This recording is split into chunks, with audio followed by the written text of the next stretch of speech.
안녕하세요. 2021년 ACFM 컨퍼런스 영화를 만든 사람에게 주어지는 공정한 보상, 지속 가능한 창작의 조건, 진행을 맡은 DGK의 부대표 이윤정입니다. 우리가 음악을 들으면 사용료의 일부는 작곡가, 작사가, 실현자들에게 지급되죠. 책을 사면은 책값의 일부는 작가에게 지급됩니다. 또 웹툰이나 웹소설을 보면 이용료의 일부는 작가에게 지급될 거라는 걸 알고 있고요. 하지만 영화를 보면 어떨까요? 대중문화 산업에서 작품에 대한 소비 행위는 창작자에 대한 보상으로 연결된다는 시스템은 이제 어느덧 상식이 되어 있는 것 같은데요. 그러다 보니까 작품에 대한 소비는 창작자에 대한 후원의 의미도 내포하고 있습니다.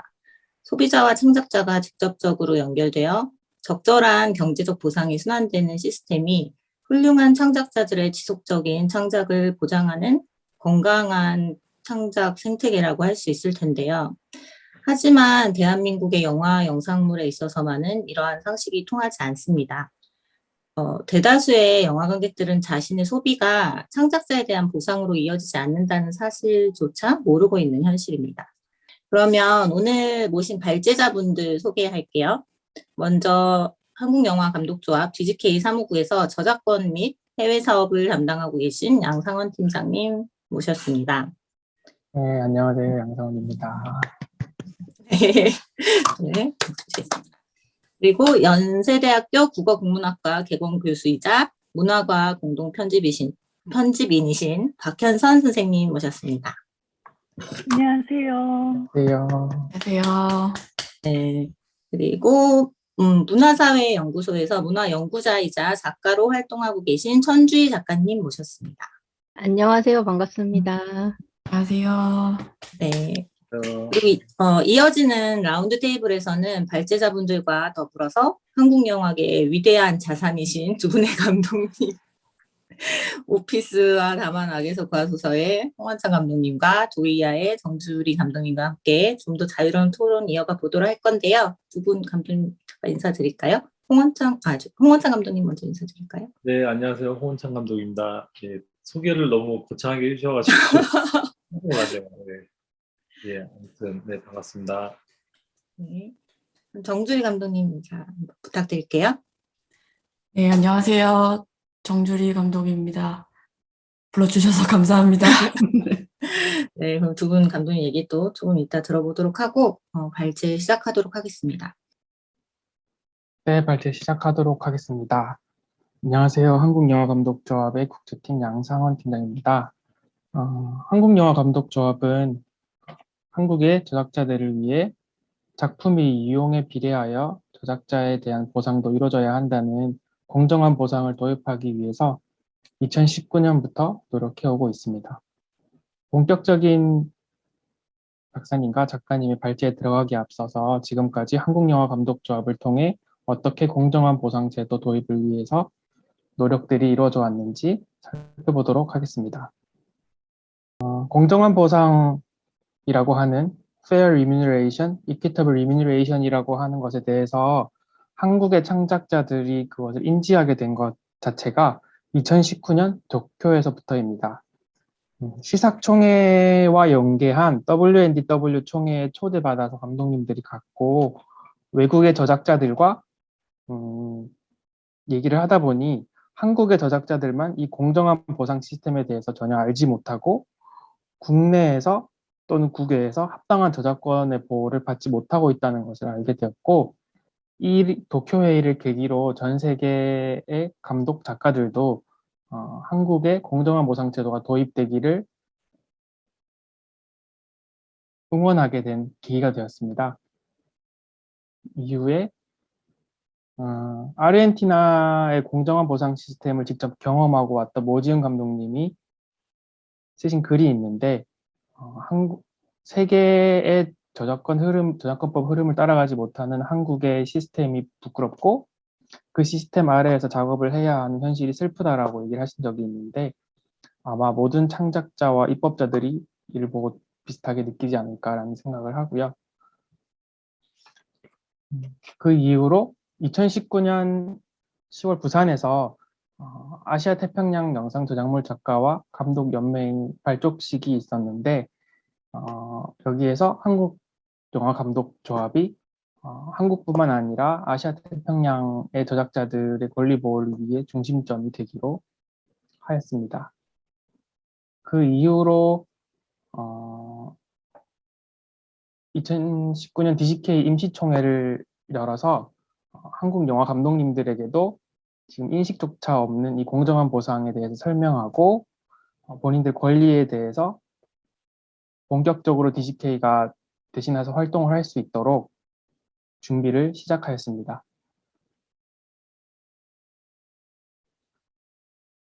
그 임시총회 이후로 DCK는 계속해서 문체부 저작권 정책과 산업과 한국저작권위원회 등과 주무관청과 소통을 시도하였는데 한국에도 세계저작권법의 추세에 따라 공정한 보상을 도입해야 한다고 주장하고 설득해왔고 한국의 저작자뿐만 아니라 외국의 저작자들을 차별하게 되는 결과가 있다는 점을 지속해서 얘기해왔습니다. 이와 함께 21년 1월 발의되었던 저작권법 전부 개정안 공청회와 간담회에도 DCK가 참석을 하였고 영화진흥위원회를 통해 영화진흥위원회와 영화계 이해관계자들에게도 이 공정한 보상의 필요성을 인지시키기 위해 노력해왔습니다. 이 공정한 보상이 입법이 수반되어야 되는 것이기 때문에 국회 측과도 많은 소통을 시도해왔고요. 실제로는 한국에서보다는 이미 시스템이 다 갖춰져 있는 국제사회와 소통하는 편이 더 원활했는데요. 음저협이 이미 회원으로 가입해 있는 시삭에도 DCK가 가입되었고 시청각물 창작자 국제연맹인 아바시에도 가입을 하게 되었습니다. DCK는 현재 8개 국가와 공정한 보상을 수집하고 분배할 수 있는 계약이 체결돼 있고 파나마 같은 경우에는 본래 DCK와 MOU만 체결돼 있었는데 최근에 파나마가 수집과 분배를 할 수 있는 단체로 허가가 나서 아마 조만간 공정한 보상 수집을 위한 상호 대표 계약을 파나마와도 체결할 수 있을 것으로 보입니다. 그리하여 작년과 올해에 한국영화감독조합 소속의 감독님들 그리고 감독으로서 작가로서 저작권료를 분배했고 장편 영화, 단편 영화 그리고 시리즈물까지 다양한 작품들에 대해서 작년에 이어 올해 저작권료 해외 공정한 보상금을 분배해오고 있습니다. 2022년 5월에는 아까 말씀드렸던 아바시의 제2회 정기총회를 서울에서 개최하기 위해서 준비하고 있습니다.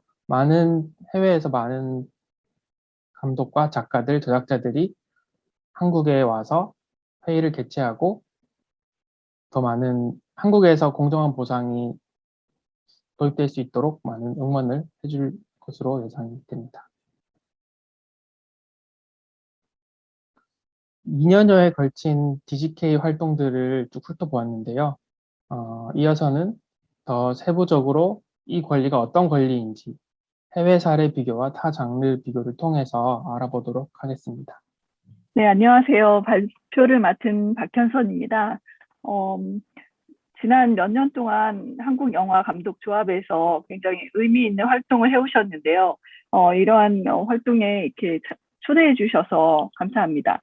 저는 해외 영화계에서 저작권 보호 그리고 창작자 권리의 보호를 위해서 어떠한 활동들이 진행되어 왔는가에 대해서 오늘 발표를 하려고 합니다. 주로 스페인과 아르헨티나를 중심으로 사례를 조금 말씀드리려고 합니다.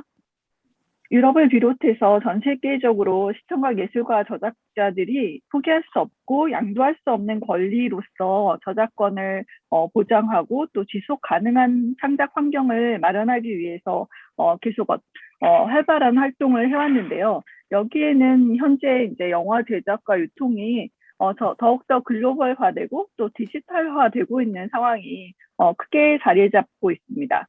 그래서 국제적인 연대를 통해서 저작권을 보장하고 또한 이에 대한 집합적인 관리를 할 필요성이 더 크게 대두되고 있는 실정입니다. 2018년 유럽에서는 126명의 유럽 시나리오 작가들 그리고 감독들이 자신의 저작물에 대한 수요자 중심의 이용에 공정한 보상을 요구하는 청원을 했습니다. 그리고 한 달이 채 되지 않아서 전 세계 거의 그 100여 개 국가에서 이제 만여 명이 넘는 예술가들이 이를 지지하고 온라인 청원회에 서명을 했는데요. 네, 이러한 흐름들은 유럽 영화 감독 연합, 유럽 시나리오 작가 연합, 시청각 자료 작가 사회가 연합해서 디지털 단일 시장의 저작권에 관한 EU 지침을 당시에 제정하려는 과정에서 성공적으로 통과시키기 위해서 움직였던 운동이고요. 그리고 결과적으로 매우 좋은 성공을 이끌어냈습니다. 여기서 이제 그 당시에 그 청원서 중에 일부를 조금 보자면, 새로운 EU 저작권 지침의 시청각 작가에 대한 비례 보상에 대한 포기할 수 없는 권리를 포함하는 것은 저작권 지침이 음악 산업과 언론 출판사뿐만 아니라 시청각 작가에게도 혜택을 줄 수 있도록 반드시 잡아야 하는 기회입니다.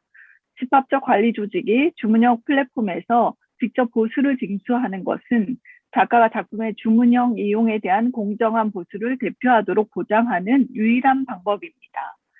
벨기에나 스페인, 프랑스, 이탈리아, 폴란드와 같은 몇몇 회원국은 이미 시청각 작가에게 이러한 보상 메커니즘을 제공하고 있으며, 칠레와 콜롬비아와 같은 국가는 EU 외부에서 모범을 보이고 있습니다. 네, 이러한 흐름들이 지금 전 세계적으로 이어지고 있는데요. 이 새로운 저작권 지침에 대해서 이런 단체들이 주로 이야기하는 근거들은 다음과 같습니다. 공정한 보상, fair remuneration이라는 법칙은 작품의 수입에 비례하는 보상이라고 할 수 있는데요. 이것은 포기할 수 없고 양도할 수 없는 저작자의 권리이다라는 것입니다. 그리고 새로운 저작권 지침은 시청각 자료의 작가뿐만 아니라 음악 산업과 출판업계 종사자 등 각계의 저작권자들의 권익을 보호하는 것인데요. 이렇게 다양한 문화예술의 종사자들과 창작자들 모두에게 굉장히 그 기본적인 권리를 보장하는 형식이라고 할 수 있습니다. 그리고 다수의 단체들이 관리하는 수요 중심의 플랫폼을 통해서 공정한 보상을 확보할 것을 요청하고 있는 것입니다. 그래서 수요 중심으로 지금 현재 이제 이용이 어떤 창작물의 이용들이 이루어지고 있는데, 이에 대해서 저작자들이 정당하고 비례적으로 보상을 받을 수 있는 수단이 되는 것이죠. 아까 말씀드린 대로 이런 어떤 권리의 보장이 이루어지고 있는 국가들로는 유럽에서는 벨기에나 스페인, 프랑스, 이탈리아가 있고요. 또 비유럽 국가들로도 아르헨티나, 칠레, 콜롬비아 등이 있습니다. 그래서 해외 사례를 조금 더 구체적으로 살펴보려고 하는데요. 스페인을 먼저 보겠습니다. 스페인은 시청각 저작자의 권리에 대해서 세계에서 가장 보호적인 법적 제도를 실행하는 국가라고 할 수 있을 텐데요. 이 스페인 저작권법에서 보장하는 세계 공정한 보상권을 살펴보면은 다음과 같습니다.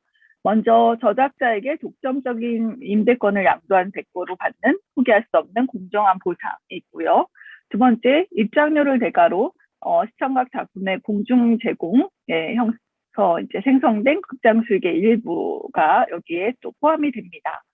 세 번째는 온라인 제공을 포함해서, 그러니까 입장료가 없는 형태의 시청각 작품의 이용에 대한 보상이 포함이 됩니다. 이러한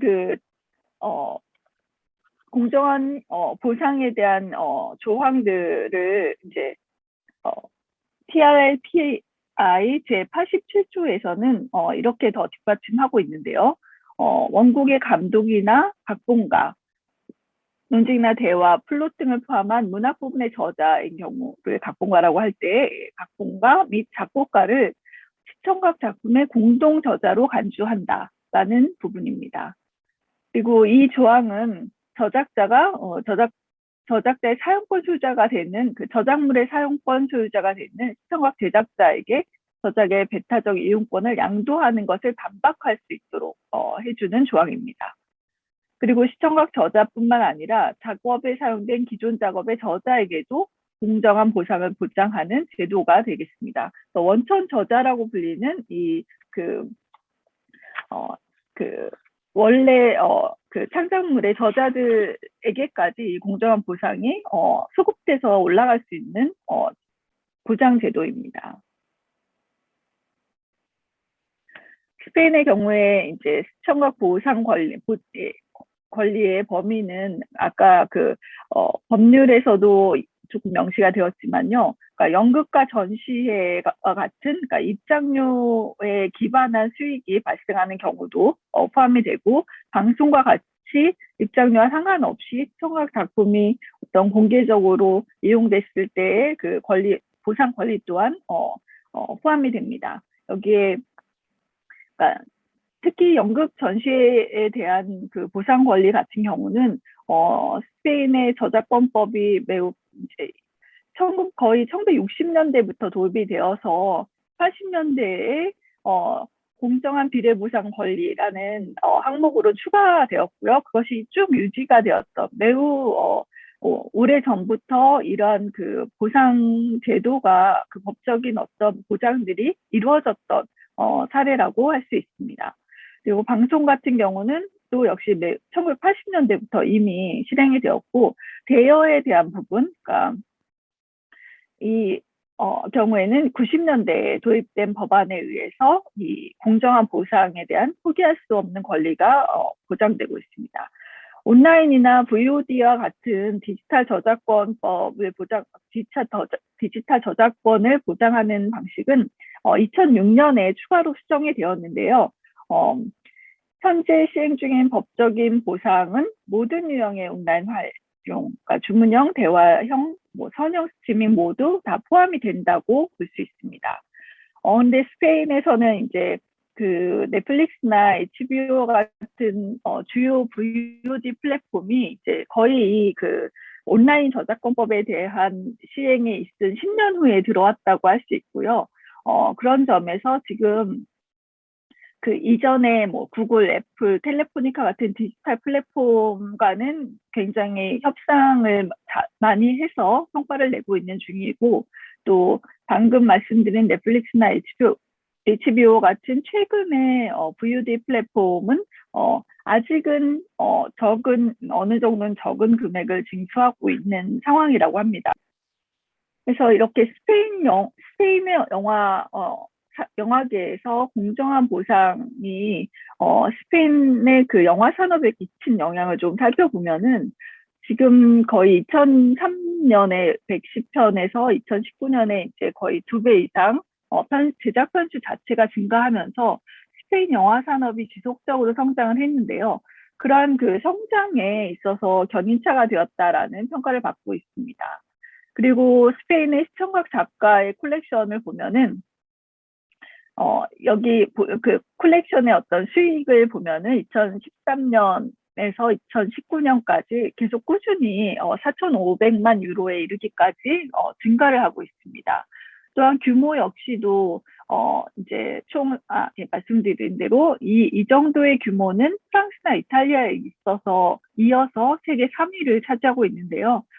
이는 전 세계 시청각 권리 콜렉션의 그 9% 이상을 나타낸다고 할 수 있습니다. 시청각 산업의 발전에 대한 부분이라든가 또는 시청각 콜렉션에 대한 부분을 보면은 한 가지 여기서 핵심적인 요소는 스페인의 시청각 작가의 권리가 이제 세계에서 가장 보호적인 시장으로 자리매김을 하게 된 것이 이제 그 법적인 그리고 제도적인 어떤 장치들을 통해서 가능했던 것인데요. 이렇게 강력한 제도들이 이제 숙련되고 창의적인 커뮤니티를 형성하고 문화적인 창의력을 이렇게 장려하면서 결과적으로는 영화 산업계 내에 굉장히 중요한 활력을 제공했다는 것입니다. 그리고 또 이들이 문화와 사회 활동에 자금을 지원하는 방식으로도 창작자와 저작자들을 보호하고 있는데요. 출산이나 입양에 지원을 하기도 하고, 또 어떤 그 기기들, 장비들에 대한 지원도 있고요. 또 어떤 상황, 위급한 상황에서의 피난처나 숙박을 제공하기도 합니다. 의료, 미성년자 관련 비용, 의료 법률 자문, 그리고 또 최근 2년에 걸쳐 저희들을 이렇게 네, 어렵게 하고 있는 코비드 19 팬데믹 위기 기간에도 이 어려움에 처한 예술가들에게 재정 패키지를 지원하는 방식의 활동들을 계속 해왔습니다. 다음은 아르헨티나로 좀 넘어가 보겠습니다. 시청각 저작권 법과 그 창작자들의 권리 보호라는 측면들이 매우 중요하게 자리 잡고 있는데요. 2003년에 이제 지적재산권법을 개정하면서 여기에서 이제 특별 이러한 그 공동 저작권에 대한 항목을 명시합니다. 특별 계약을 제외하고 영화 작품의 공동 작업자인 시나리오 작가, 영화 제작자, 감독 이 세 그 저작자들이 모두 동일한 권리를 갖는다라고 보고 있습니다. 그리고 이렇게 저작권과 경제적 권리가 구체적으로 인정이 되면서 시청각 창작자의 협상력이 강화되었다고 볼 수 있습니다. 여기 이제 그 성장과 연대라는 두 가지 키워드로 이렇게 아르헨티나의 사례를 볼 수 있을 것 같은데요. 아르헨토레스 및 닭의 수집 및 순 배포량이 지난 10년 동안 점진적으로 증가를 했고, 스페인과 마찬가지로 시청각 저작물의 그 수집 그 규모가 매우 크다고 할 수 있겠죠. 그래서 아르헨티나는 2018년 모금액 상위 10개국 중에서 유일하게 포함되었던 비유럽 라틴 아메리카 국가로 인정을 받았습니다. 모금액의 특정 비율은 매년 CMO가 보유하고 또 회원의 복지 서비스에 대한 재정적 지원을 제공하기 위해서 사회 및 문화 기금에 기부하는 형태로 이제 이루어지고 있습니다. 아르헨티노스와 닭은 아르헨티나 시청각 창작자의 권리를 존중하고 보상할 수 있도록 상호 대표 계약을 체결하고 있고요. 또 여러 다른 국제 CMO와 적극적으로 관계를 구축해서 연대하고 있는 중입니다.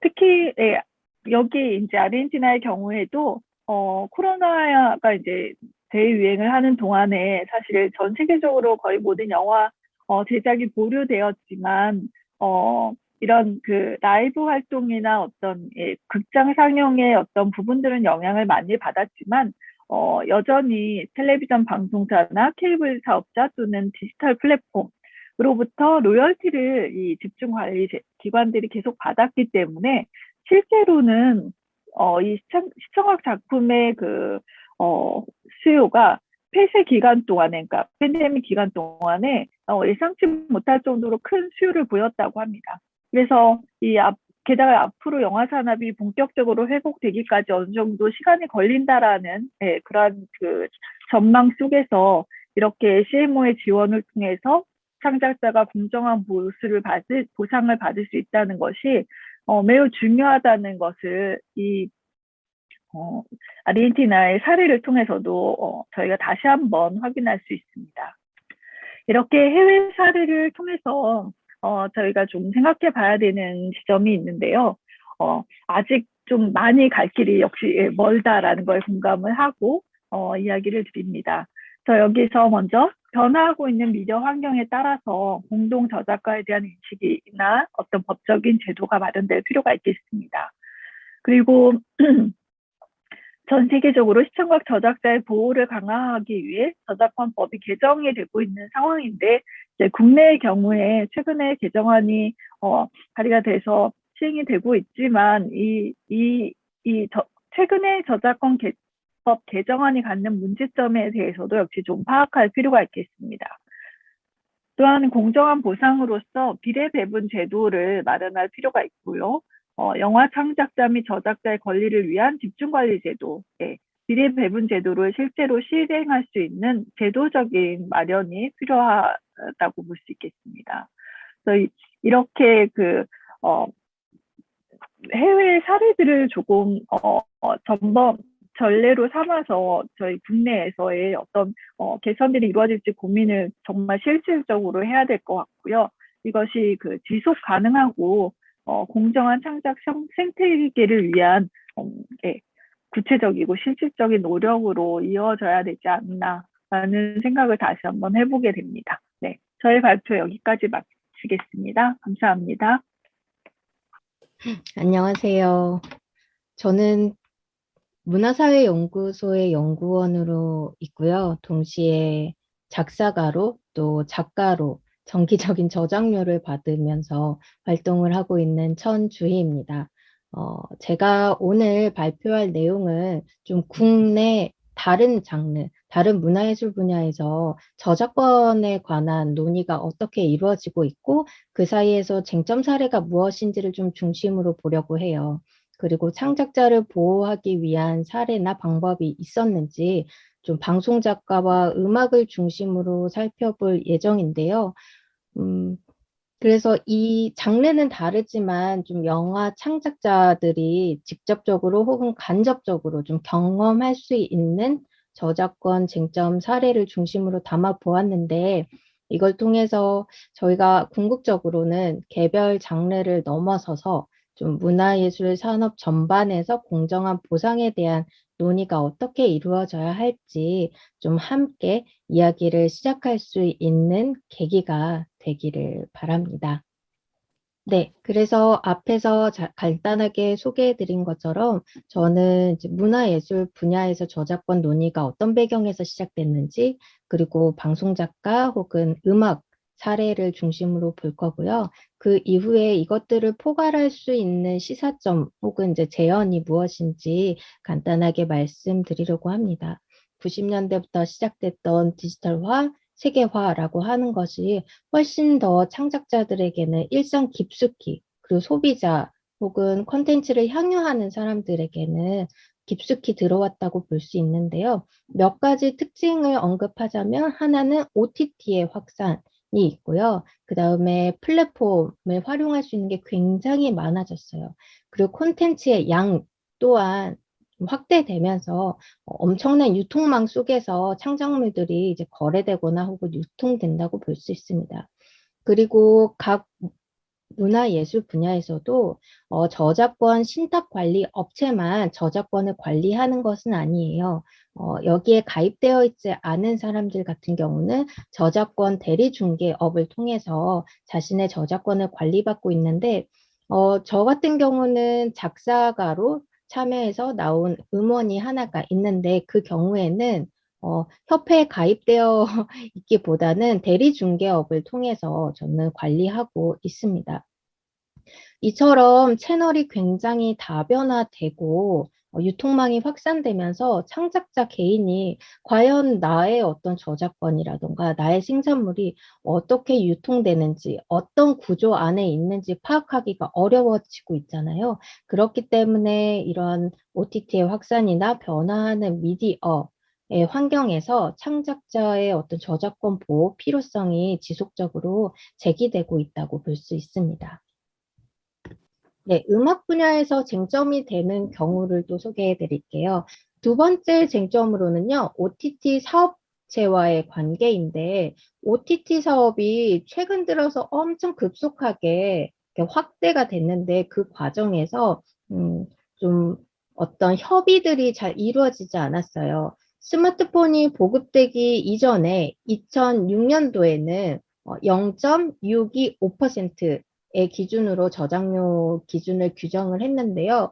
OTT가 확산되고 그 다음에 콘텐츠의 양이 엄청 늘어나게 되면서 이걸 다시 논의해야 된다라고 하는 문제가 제기된 것이죠. 그래서 대표적으로 한국음악저작권협회에서는 국제표준 같은 경우는 지금 2.5%이기 때문에 그만큼의 저작료를 받아야 한다라고 주장을 하고 있는 반면에 최근에 웨이브, 왓챠, 티빙이라고 하는 OTT 사업체 세 곳에서 이에 대응하기 위한 OTT 음악 저작권 대책 협의체라고 하는 것을 만들어서 여전히 스마트폰 이전의 규정을 주장을 하고 있습니다. 이 논란이 지금 끊이지 않고 있는데요. 문제는 이 웨이브 왓챠 티빙을 제외한 다른 OTT 사업체 같은 경우는 넷플릭스 같은 경우는 굉장히 일찍이 그 한국음악저작권협회와 논의를 거쳐서 그 규정을 만들어냈고 또 점점 세계적으로 국제표준이 2.5%라고 하는 거에 대한 합의되고 있는 분위기가 형성되는데 네, 그에 대한 대항으로 OTT 음악 저작권 대책 협의체가 계속 그 저렴한 저작료 징수를 요구하고 있어서 논쟁 상황이라고 볼 수 있습니다. 일단 마지막 쟁점 네 번째는요, 매절 계약에 관한 것인데요. 이 매절 계약은 음악 분야뿐만 아니라 출판 분야에서도 굉장히 논란이 됐었어요. 아마 많이들 들어보셨을 텐데 구름빵이라고 하는 동화가 이 매절 계약 때문에 한동안 논란이 됐었죠.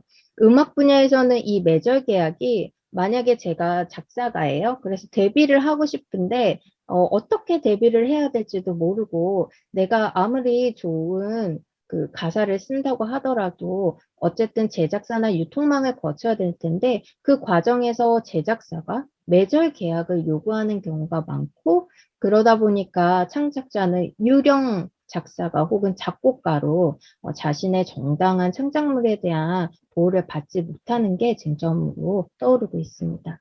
그 중에 가장 대표적으로는 앞에서도 설명드린 한국음악저작권협회를 들 수 있는데요. 이 협회 같은 경우는 올해 4월 14일 기준으로 협회 회원수가 4만 명이 늘었다고 해요. 그리고 협회에서 그러니까 매년 혹은 또 정기적으로 발행하는 발행물들이 있는데 그것을 보면 징수액이 정말 네, 코로나를 물색하게 점점 증가하는 추세로 볼 수 있습니다. 네, 지금까지 어떤 저작권 법이 논의되어 왔던 배경에 대해서 이야기를 했고, 또 방송 작가와 음악 분야에 대한 이야기를 좀 구체적으로 살펴봤는데요. 이 장르들을 보면서 몇 가지 좀 요약되는 부분들 혹은 공통점들을 찾아볼 수 있었어요. 첫 번째는 환경 부분인데요. 환경에 대한 변화가 문화예술 산업의 디지털로 이제 전환되는 과정이 있었고 또 동시에 세계화라고 하는 흐름 때문에 다변화된 플랫폼 채널에서 창작물이 유통되는데 이때 창작자들은 어떻게 할 수 있는가에 대한 고민이 좀 공통적으로 발견됐고 두 번째는 문화예술 산업에 만연한 관행들이 있는 거죠.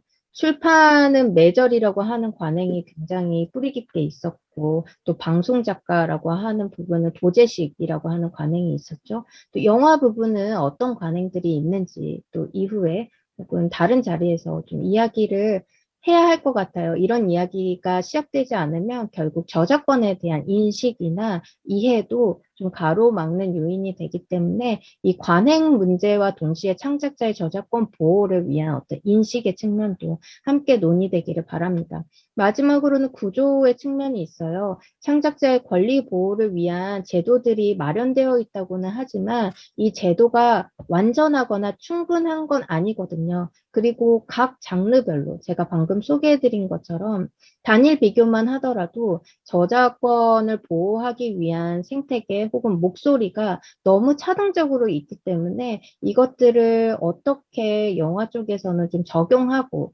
혹은 바꿔갈 것인가에 대한 논의가 필요하다고 볼 수 있습니다. 대표적으로 영화 분야에서 신탁관리 구조가 제대로 마련되어 있지 않다고 저는 알고 있는데요.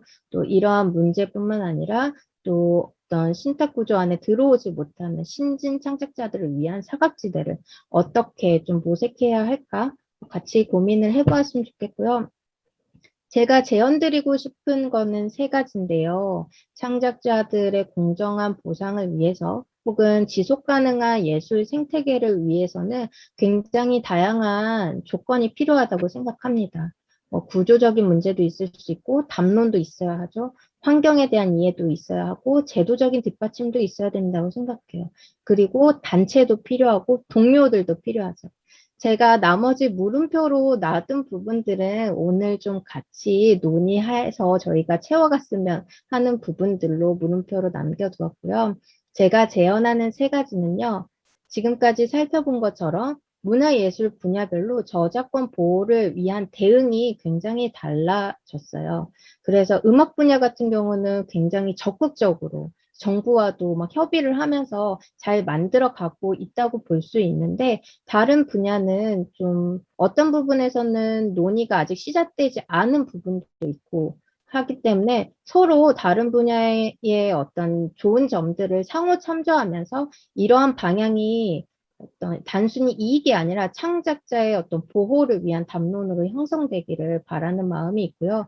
그러기 위해서는 범문화예술 분야에서 어떤 담론의 장이 마련되어야 할 텐데, 우리들이 공유하고 있는 다채널, 콘텐츠 확산, 해외 수출과 같은 미디어 환경의 변화 측면뿐만 아니라 이 논의의 장 안에는 꼭 창작자를 포함해서 어떤 저작권의 분리나 공정한 보상의 논의가 시작되어야 할 것 같습니다. 그리고 마지막으로 좀 말씀드리고 싶은 제언은, 협회에 가입되어 있는 창작자들 같은 경우는 권리를 보장할 수 있는 안전망이 1차적으로 설정되어 있다고 볼 수 있지만, 신진 창작자들을 위한 보호망은 약간 부재한 상태예요, 여전히. 그래서 음저역 같은 경우는 학생인 상태에서 음악 활동을 하는 창작자들에게는 협회 가입 할 때 50%를 할인해 준다거나 혹은 창작 지원금을 제공하는 방식으로 이제 가입을 유도하고 있는데요. 제가 앞에서 왜 음악 분야의 협의체 혹은 신탁관리업은 다른 분야보다 더 잘 되고 있을까요? 같이 고민해 봤으면 좋겠어요. 라고 질문을 드렸잖아요. 이런 문제의식을 가지고 영화 분야에서도 우리가 새로운 창작자들 혹은 이 씬에 이제 막 들어오신 분들을 위해서 어떻게 보호망을 만들어 갈 것인지 함께 이야기를 나누면 좋겠습니다. 네, 제가 준비한 발표는 여기까지입니다. 감사합니다. 네, 감사합니다. 발표 너무 잘 들었고요. 잠깐 쉬어가는 의미에서 저희 GK에서 준비한 영상을 한번 보고 라운드 테이블 이어가겠습니다. 조합원 봉입니다. 해외 저작권 로열티. 지난 1년간의 긴 노력 끝에 가장 멋진 첫 단추가 아닐까 이렇게 생각이 듭니다. 돈을 주는구나. 돈을 준다면 뭐. 제가 알고 있기는 이게 최초인 걸로 알고 있는데 받을 수 있을까? 뭐 그런 생각도 좀 하고. 받을 수 있는 거였네? 몰랐어요. 모르셨어요? 내 거네요? 저 금액 얼마인지도 모르는데 그걸 떠나서 돈을 받는다는 건 되게 그 중간에 그분들이 안 계시는 거예요. 중요한 건 금액이니까 얼마인데요 그랬더니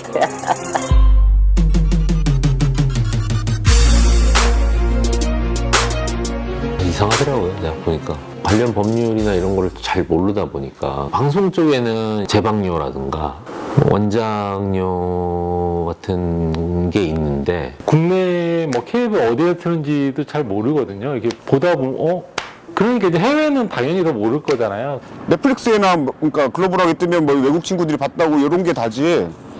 TV 쪽은 전혀. 10년 전에 찍었던 단편 영화인데요. 학교에서 워크숍으로 찍었고 영화는 계속 남아있긴 하고, 예를 들어 유튜브에도 올라가 있고 지금 넷플릭스에도 있고 뭔가 계속 수익이 있는 것 같은데 시간이 지날수록 제 영화가 아닌 것 같다는 생각이. 어쨌든 제1 창작자니까 영화 감독들도 작곡가들이나 뭐 이런 식으로 문제연만큼만 해도 노래방에서 노래 한 곡만 불러도 그런 느낌 거기로 가는 이런 것처럼. 영화도 그래야 된다고 생각해요. 작가하고 감독에게.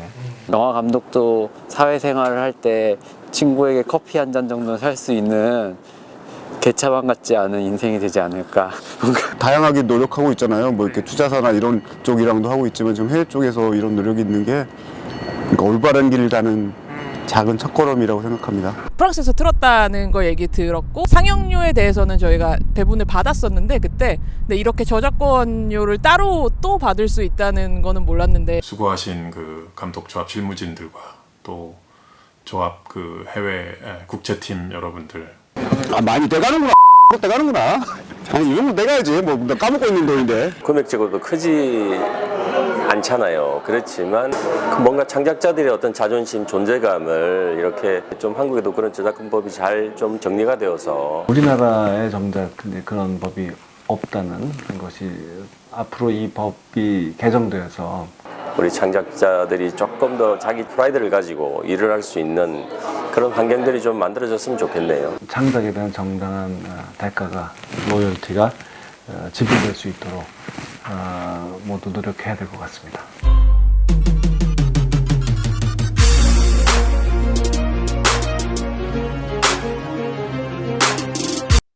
라운드 테이블 시작하겠습니다.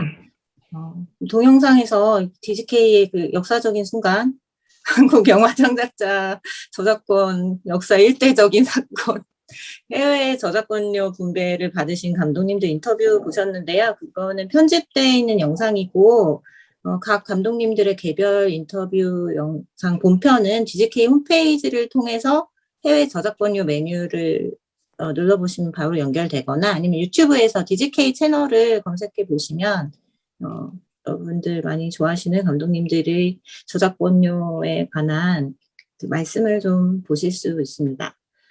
그러면은 일단 영상을 통해서 저희 그 해외 저작권료에 대한 그 인터뷰를 봤으니까요. 인터뷰에 등장하신 두 감독님, 그 정주리 감독님, 홍원창 감독님 두 분께 먼저 여쭤볼게요. 그 영화감독조합에서 저작권료 분배 받으라는 연락 받으셨을 때 처음 어떤 생각 드셨는지 정주리 감독님 한번 먼저 여쭤볼까요? 저 작년에 그 해외 저작권료를 받으러 오라고 말씀 들었을 때 도대체 이게 뭔지 사실 개념부터 저한테는 없어가지고 한참을 이게 무슨 의미인지 생각을 했었는데요. 그냥 그 당시에는 작사가, 작곡가가 마치 노래방에서 노래 한 곡 부르면 그분들한테 보상이 가는 것처럼 이런 류의 개념으로 저한테도 영화를 연출한 것에 대한 보상이 주어지는구나. 이런 정도로 생각하고 되게 뭐랄까요? 개안이 되는 느낌이랄까요?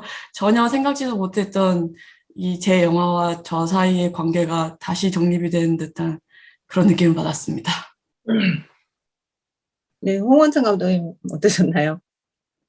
네, 저도 일단 뭐 주신다 그러니까 그건 다 좋죠. 예. 근데 이게 기존에 어떻게 보면은 이제 그 뭐 당연한 권리일 수도 있는데 이게 시행이 안 되다가 이제 처음 이제 그런 것들을 정산을 받게 되니까 근데 일단 뭐 당연히 받아야 되는 부분들 중에 하나인데 이게 괜히 감사하죠. 제가 뭐 뭔가 뭐 액수를 떠나서 그런데 전체적인 취지를 이제 설명을 듣고 하다 보니까 좀 저희 영화 쪽은 이제 이런 것들이 좀 그동안에 좀 많이 미흡했었잖아요. 그래서 그런 것들 좀 다시 느끼게 되었고, 좀 점진적으로 이런 것들이 좀 많이 활성화됐으면 좋겠다. 그런 생각을 하게 됐었죠. 네.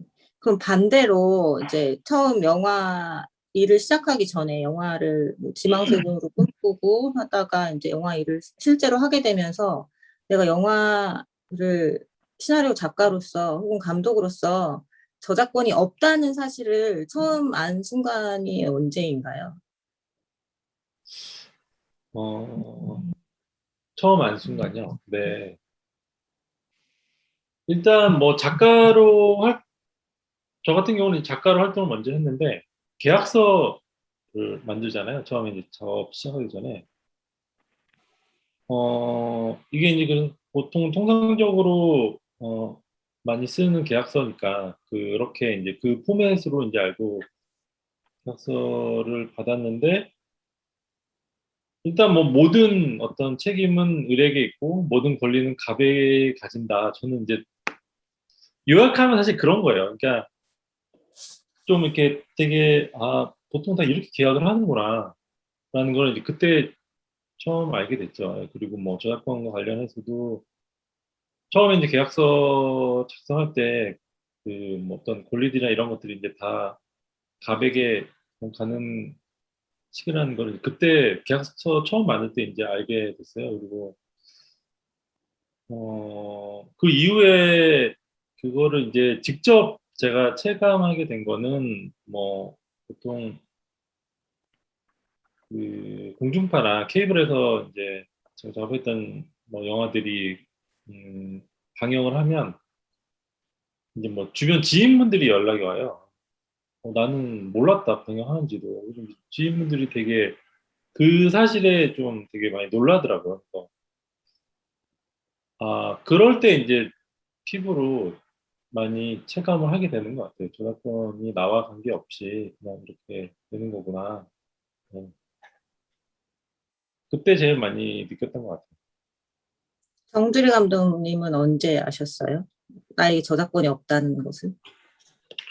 저는 뭐 돌이켜보면은 일단은 영화가 제작에 들어가고 만들고 하는 거에 정신이 하나도 없어서 사실 계약서를 훑어본 것 같지도 않아요. 그러다가 한참 이제 시간이 지나서 저도 홍원장 감독님처럼 나중에 뭐 방영도 되고 뭐 여기저기 상영도 되고 그때 막연하게 왜 이런 것들이 나한테 수익으로 돌아오진 않지? 이런 생각을 했던 것 같아요. 근데 그러면서 나도 인센티브 계약이란 걸 했었는데 이게 지금 거기에 해당하는 것은 아닌가? 이런 생각이 들면서 어쩌면 저작권에 대한 생각이나 뭐 인식이나 이것보다도 그것에 상응하는 것이 인센티브 계약이라고 저는 막연하게 인지를 했던 것 같아요. 근데 지금 이제 다시 이 모든 것을 돌이켜보면 인센티브 계약과 이런 저작권료나 뭐 이런 보상에 대한 건 전혀 개념이 달랐던 거고 제가 막연하게 인센티브라고 생각했던 그 보상들은 원래부터 아니었던 거고 한다는 사실을 이제 최근에야 이렇게 정리가 되더라고요. 네. 그러니까 지금 현재도 영화과에 재학 중인 어떤 학생들 혹은 아직 계약서를 쓰지 않고 많은 작품을 생산해내고 계신 작가님들은 모를 수도 있어요. 저작권이 얼만큼 없는지를 모를 수가 있다는 생각이 들어요. 그래서 저도 계약서를 몇 개 썼는데 다 비슷하게 써 있어서 한 개만 읽어볼게요. 권리의 귀속에 관련된 건데, 을은 저저, 갑은 제작자인데, 을이 본권 작품과 관련하여 제공한 모든 용역, 아이디어 제안, 주제, 플롯, 스토리, 캐릭터의 설정, 스크립트, 제목, 기타 모든 용역의 결과물은 갑에게 영구적으로 귀속된다. 갑은 국내외를 포함하여 본권 작품의 방송, 극장 상영, 재상영, 홈비디오, 공중파 TV 및 유료, 무료를 불문한 케이블 TV, 위성방송의 상영, 비디오, CD, DVD, OST 음반의 제작 및 배포, 인터넷 전송, 도서의 출판, 캐릭터의 사용, 속편의 제작, 리메이크권을 포함한 직차적 저작물의 작성권, 해외 수출 등 본권 영화로부터 발생 및 파생 가능한 직접적, 간접적인 모든 저작 재산권의 유일하고 독점적인 권리자가 된다. 라고 써 있어요. 제가 처음 작성한 계약서는 훨씬 더 심플하게 미래 발생할 수 있는 모든 저작권의 독점적 권리자가 된다라고 써 있어서 제 눈을 정말 의심했었고요.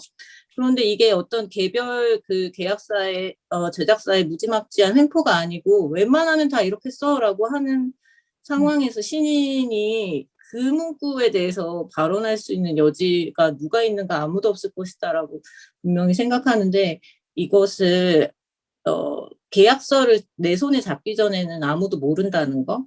그러니까 더 이상 아무도 이것에 대해서 불평조차 하지 않고 있었으니까 제가 들어본 적이 없었던 거였던 것 같아요.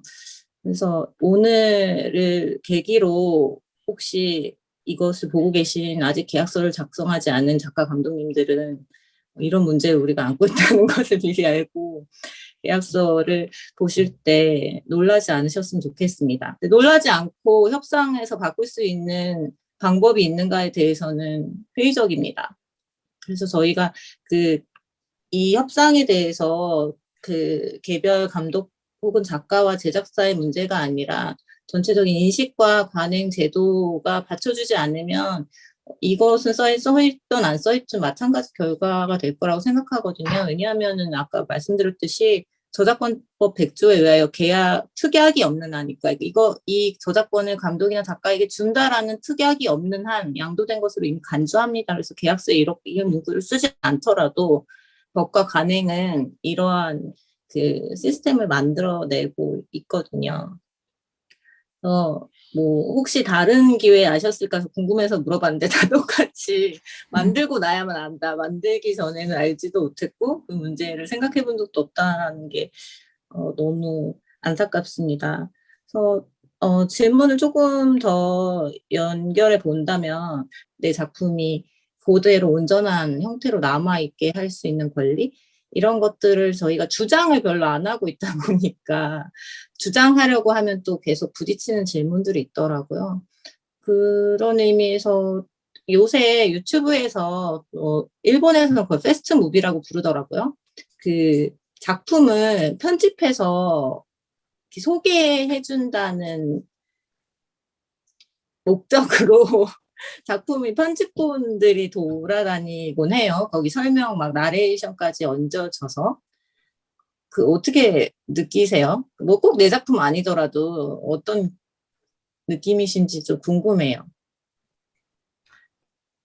저는 누가 네 영화도 이런 거 있다고 하면서 보라고 해서 본 적이 있어요. 그런 거를 정말 깜짝 놀랐습니다.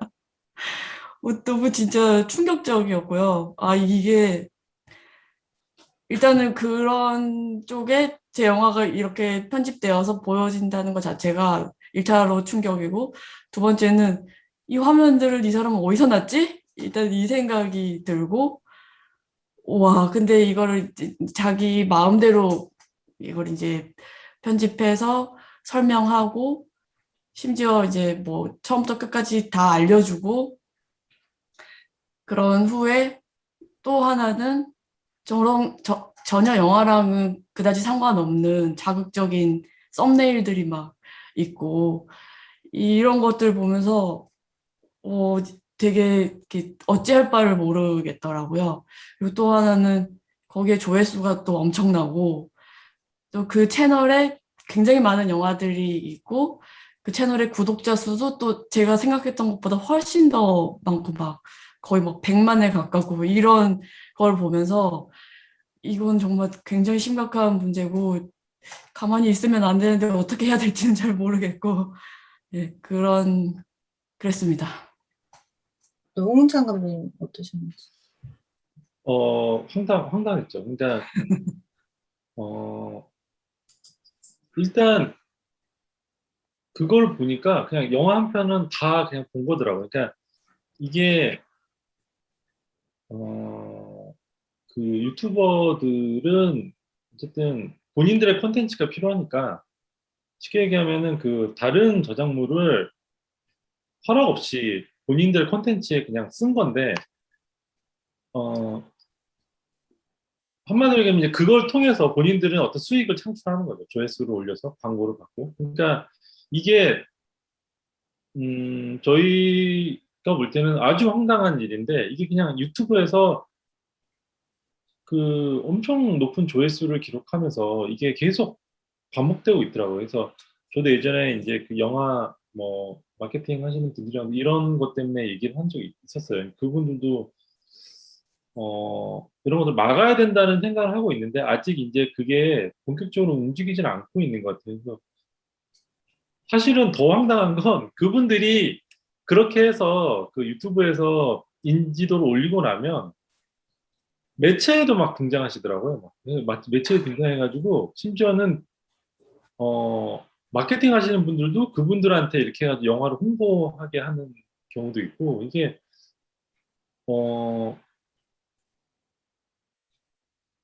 그러니까 한마디로 얘기하면은 이게 그냥 눈 뜨고 코 베인 거랑 똑같은 거거든요. 그러니까 유튜브가 지금 워낙 이제 그 인기를 얻고 있으니까 그 사람들이 조회수도 뭐 엄청나고 하니까 그런 것들을 그냥 지금은 특별한 뭔가 인식이 아직도 안 돼 있는 것 같아요. 그래서 이런 것들은 좀 법적으로라도 좀 뭔가 좀 제도 개선이 좀 필요한 거 아닌가. 네. 당사자들은 사실 되게 황당하거든요. 그런 것들 보면 왜냐하면 이게 한두 편이 아니라 거의 뭐 한 영화 개봉하면 막 수십 개의 어떤 그 유튜브 콘텐츠들이 그 영화를 이제 짜집기해서 나오니까 그래서 거의 그 안에서 사실은 다 평가가 끝나버리거든요. 한 영화의 그 모든 어떤 이 영화를 창작하는 사람은 몇 년을 걸쳐서 영화를 만들고 개봉을 시키기 위해서 거의 뭐 몇 년을 거기에 쏟아붓는데 이게 그 유튜브에 짜집기 되면서 거기서 그냥 다 그 소비되고 이제 끝나버리는 경우죠. 그래서 이거는 좀 뭔가 개선이 좀 많이 필요한 것 같아요. 두 분 다 문화 연구자이시니까 그 어떻게 바라봐지시는지 혹시 좀 코멘트를 저희가 일단 감독님들한테 어떤 그 당사자로서의 단지 감정은 아니지만 어떤 경험과 의견을 여쭤봤는데 저희의 대화를 들으면서 어떻게 읽히시는지 한번 또 궁금해져요. 감독님들 말씀을 들으니까 사실 저도 좀 놀랄 정도로 실제 상황은 더 심각할 수 있구나라고 느껴지는 부분이 있는 게 정말로 그러니까 이게 개인의 문제만은 아닌 것 같고요. 자신을 저작자로서 인식하는 그 과정 자체부터 그것이 왜 또 그 문제가 있는가, 어떤 문제가 있는가라는 것을 알게 되는 과정, 그런 것들이 모두 다 이렇게 조금씩 분리되어 있었고, 법과 산업과 현장, 이게 다 약간 분리되어 있으면서 서로 몰랐던 것 같아요. 그리고 그것들이 이제 정말 실제 상황에서 말씀하신 영화를 만들면서 계약을 하면서 이제 파악을 하게 돼, 그때 직면하게 되는. 그리고 그것이 영화가 이제 나중에 다른 플랫폼에서 이제 2차적으로, 부수적으로 이렇게 유통이 될 때 또 한 번 또 직면하게 되는 거를 몸소 다 체험하시고 계신 것 같아서, 굉장히, 많은 것들이 바뀌어야 되겠다라는 생각이 들어요. 그래서 일단은 저는 한국 영화에서의 그 저작권법이 사실은 이제 그 역사적인 것들을 한번 보면은 왜 지금까지 이렇게 안 바뀌었지 너무나 의아할 정도인데요. 50년대, 이제 57년에 저작권법이 만들어졌는데 영화에 관한 저작권법이 들어간 거는 1980년대예요. 그전에는 영화나 영상물에 대한 아예 그 인식이 없었던 거죠. 그래서 87년에 개정이 될 때 영화 저작권법에서 이제 그 저작권에 대한, 영상물 저작권에 대한 인식이 있었는데 그때부터 시작된 게 이제 특례 조항이 들어가면서 모든 저작권을, 그러니까 저작자에게 양도하는 것으로, 특별한 조항이 없는 한, 계약이 없는 한 양도하는 것으로 추정한다라고 얘기를 하면서 이제 거의 87년부터니까 몇 년입니까? 네, 계속 지금까지 이어졌고, 최근에 이제 2021년에 개정 저작권법이 이제 통과가 되면서 통과는 안 됐고 발의만 됐어요. 네. 네. 발의가 되면서 거의 그 특례 조항이 5번 정도 이렇게 바뀌었거든요. 개정을 거쳤는데 근데 지금까지도 여전히 남아있는 부분이라는 거죠. 이제 그 이유가 보면은 지금까지 영화 산업에 대한 인식하고 맞물려 있는 것 같은데, 일단은 법적으로 그런 항목을 넣어서 법적인 어떤 편리성 같은 것들을 주기도 하는데, 아까 말씀하신 대로 이게 공동창작물이잖아요. 그러니까 공동창작물을 유통하고 관리하고 하는 부분에서 어느 정도 편리한 부분이 있기 때문에 저작자가 이렇게 제작자가 저작자로 저작권을 갖는 것으로 이렇게 추정이 된 것이죠. 그런 형태에서 지금까지 계속 진행이 됐고, 유통이나 법적인 그러한 어떤 안정성, 편리성 이런 걸 한 이유는, 그러니까 산업을 일단 빨리 부흥시키자라는 되게 약간 발전 모델이라는 측면이 또 있거든요. 그런 식으로 80년대, 90년대까지 쭉 이어져 온 건데, 지금 2000년대 들어서서 저희가 뭐 발표에서도 그렇고 실제 몸소 느끼는 것도 그렇고 너무나 많이 변화가 되었잖아요. 문화 환경 자체가. 그러니까 그게 산업 모델로만 또 일괄적으로 이렇게 이해되지 못하는 것도 많기 때문에, 변화하고 있는 것에 맞춰서 지금 빠르게 바뀌어야 되는 부분이 있거든요. 네, 그 특례 조항도 문제고 또 하나는 한국의 저작권법에는 영화 제작자가 누구냐라는 항목이 없어요, 아예. 예. 그래서 사실 창작자 중심으로 이렇게 생각을 하는 관행이 있어서 감독님과 시나리오 작가와 또 영화 편집과 뭐 촬영 이런 부분까지 창작에 기여한 사람들을 창작자로 보는 그런 어떤 인식은 있는데 법제도 안에서는 아무런 실효성이 없는 거죠, 실제로는. 그래서 실제로 그래서 저작권법 내에는 저작자가 누구인가라는 명시가 없다. 그게 큰 문제가 또 발생하는 지점이기도 한 것 같습니다. 그러니까 미국이나 프랑스나 영국은 명확히 그것을 명시하고 있거든요. 누가 저작자이다라는 그 카테고리들이 있어요. 그리고 아까 말씀드렸던 아르헨티나의 사례도 한국처럼 없었거든요. 근데 이제 2000년대 초반에 개정을 하면서 작가, 각본가, 그리고 제작자, 그리고 감독, 영화 작곡가 이렇게 동등하게 저작권을 갖는다라고 명시를 한 부분이 있어서 그런 공동 저작자의 개념 이런 것도 법이나 제도에서 얘기가 돼야 되는 부분이고 당연히 국내에서는 그게 없었으니까 저희가 크레딧에 영화를 볼 때 감독님 이름이 아무리 이제 중요하게 올라가도 실제로는 그게 없었던 거나 마찬가지인 셈인 거죠. 그런 지점이 너무 아쉽고 그 유튜브를 그러니까 말 그대로 유튜브 플랫폼 자체가 이거에 대해서 책임을 져야 된다라는 형태로 또 법적인 판결도 있어서 어떻게 보면은 이제 지금 그 공정한 보상과 관련해서는 각각의 이제 플랫폼하고도 굉장히 많은 이 협상과 이거를 어떤 운동을 진행해야 되는 상황인 것 같습니다. 그래서 네, 되게 포괄적인 문제들이 얽혀 있는데 조금 많이 해야 될 일들이 많구나라는 생각이 좀 들었어요. 말씀들을 들으면서. 손주희 작가님은 연구자로서 어떠셨는지? 일단 제 발표가 끝나고 나서 이윤정 감독님이 이 영화 쪽은 매절 계약이 거의 기본값이라고 말을 했을 때 한번 충격을 받았고 앞에서 박현 선생님이 사례 이야기해 주셨지만 2019년에 유럽 의회에서도 비슷한 문제 때문에 저작권법을 개정한 적이 있어요. 거기서 어떻게 했냐면 구글이나 유튜브, 그다음 페이스북, 그다음에 인스타그램에 무단으로 이렇게 올라가는 경우 있잖아요. 그런 경우에 그럼 그 사업체들이 책임을 지도록 했어요. 그래서 필터를 의무적으로 설치하도록 했고 만약에 거기서 걸러지지 않아서 어떠한 창작자가 권리를 침해받는다고 하면 그거에 대한 보상을 유튜브나 페이스북에서 해야 되는 거죠. 근데 한국에는 아직 그런 게 없잖아요.